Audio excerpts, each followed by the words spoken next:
কখনো অন্য কারো মনের মতো করে নিজেকে গড়ে তোলার চেষ্টা করবেন না। এটি যদি করে থাকেন তাহলে শুধুই বৃথা চেষ্টা করবেন। হ্যালো এভরিওয়ান, কী অবস্থা আপনাদের সবার? নিজেকে নিজের কাছেই মূল্যায়ন করতে শিখুন। আপনি যদি আপনার মূল্যটা নিজের কাছেই দিতে না শিখুন তাহলে অন্যজন কিভাবে আপনাকে মূল্যায়ন করবে? আপনার নিজের ইচ্ছেগুলোকে সবার আগে ফার্স্ট প্রায়োরিটি দেওয়ার চেষ্টা করুন। কখনো আপনি চাইলেই অন্য কারো মনের মতো হতে পারবেন না, কারণ মহান আল্লাহ তাআলা সবাইকে সৃষ্টি করেছেন এক এক ধরনের রূপ দিয়ে। কাউকে হয়তো সুন্দর রূপ দিয়েছেন, অন্য কাউকে হয়তো সুন্দর গুণ দিয়েছেন। আপনি কখনো কারো মনের মতো হতে পারবেন না। আপনার পিছনে গীবত করার লোকের অভাব থাকবে না।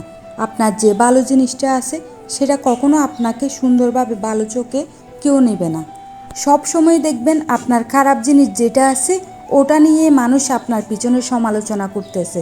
আপনার দোষ খুঁজতে মানুষ সারাক্ষণ ব্যস্তই থাকবে।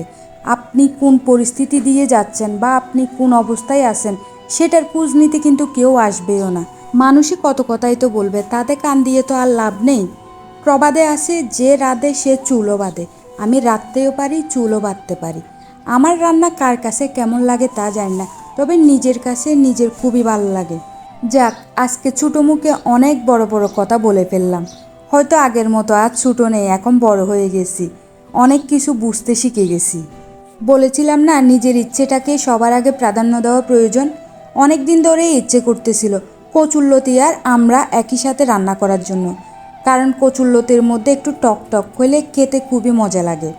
এখানে আমি কচুরলতি রান্না করার জন্য উপকরণ হিসেবে তেলের মধ্যে দিয়ে দিয়েছি পেঁয়াজ, রসুন, হলুদ, মরিচ, মশলা, লবণ সব কিছু দিয়ে ভালো মতো করে মশলাটা কষিয়ে নিয়ে এর মধ্যে চিংড়ি মাছ আর আমড়া দিয়ে দিয়েছি। আমড়াগুলোকে একটু কেটে কেটে টুকরা করে দিয়ে দিছি। চেষ্টা করবেন কচুরলতির মধ্যে চিংড়ি মাছটা বড় রাখার, কারণ বড় চিংড়ি মাছ দিয়ে কচুরলতিটা খেতে বেশি সুস্বাদু লাগে। সব মশলা যখন কষানো হয়ে যাবে তখন এর মধ্যে আমি দিয়ে দিচ্ছি আমার কচুরলতিগুলো।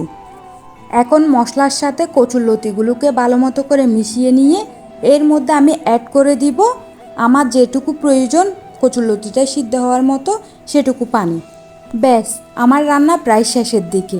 আমার কচুরলতি রান্নার রেসিপি কীরকম হয়েছে আপনারা অবশ্যই কমেন্ট করে জানাবেন। আর আমার রান্নার ভিডিও যদি ভালো লেগে থাকে তবে লাইক কমেন্ট করে অবশ্যই আমার পাশে থাকবেন। সবাই ভালো থাকবেন। আল্লাহ হাফেজ।